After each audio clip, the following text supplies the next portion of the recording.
Ilang dagdag detalye ang inilabas kaugnay sa mass shooting sa Tumbler Ridge sa British Columbia, kung saan 9 na katao ang patay, kabilang ang namaril. Kasama natin si Paula Saraza para sa latest. Paula? Pat ilang detalye na nga ang lumabas kaugnay sa mass shooting sa Tumbler Ridge na naganap nitong Martes. Kinilala na rin ang mga biktima sa trahedya.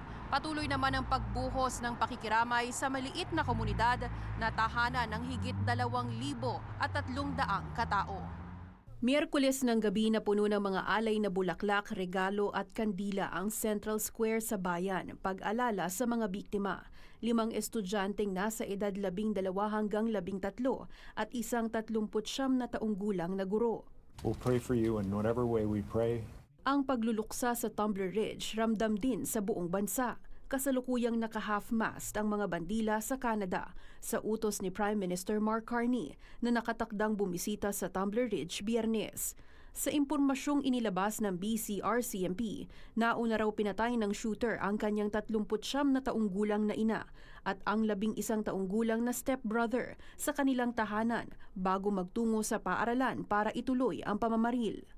Nitong Miyerkules, nakapanayam ng Omni News si Renalyn Makadangdang na nagbahagi ng karanasan at takot na naramdaman dahil estudyante sa paaralan kung saan nangyari ang pamamaril ang 15 anyos niyang anak na si Vince. Si Makadangdang sa isang post sa social media sinabing matalik na kaibigan ang ina ng shooter at biktimang si Jennifer Strang. Bagamat tumanggi sa anumang panayam Huwebes, isang post naman ang inalay niya para alalahanin ang pumanaw na kaibigan. Sa nasabing post, sinabi niyang ginawa raw ni Strang ang lahat nang makakaya nito sa kabila ng mga hinaharap na pagsubok. Inilarawan niya rin si Strang bilang isang matatag na ina at maalagang kaibigan. Kinilala ng pulisya ang shooter na si Jesse Van Roetselar na nag-drop out daw sa paaralan 4 na taon na ang nakararaan at nakaranas umano ng mental health concerns. Ang shooting Martes, isa sa pinakamalalang mass shooting sa kasaysayan ng Canada. Isang long gun at modified handgun ang nakumpiska ng pulisya pero wala pang detalye kung paano ito nakuha ng shooter. Gayon din ang motibo sa krimen.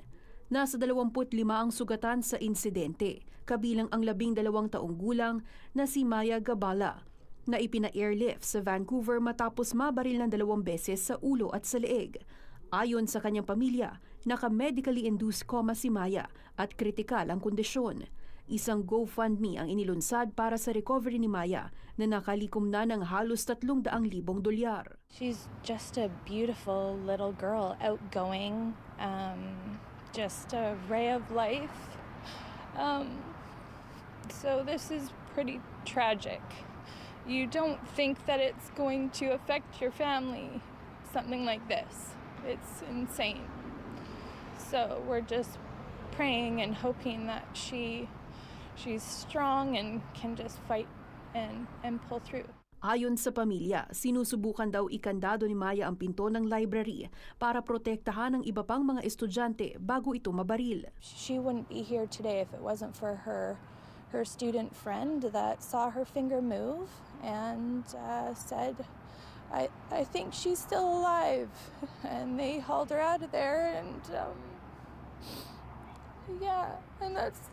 that's she got quick care because of that child. Kinilala ang mga biktima na sina Abel Muanza, Ezekiel Schofield, Kyle Smith, Zoe Benoit, Ticaria Lampert, Shonda Aviguana Durand, Emmett Jacobs at Jennifer Jacobs o mas kilala bilang Jennifer Strang.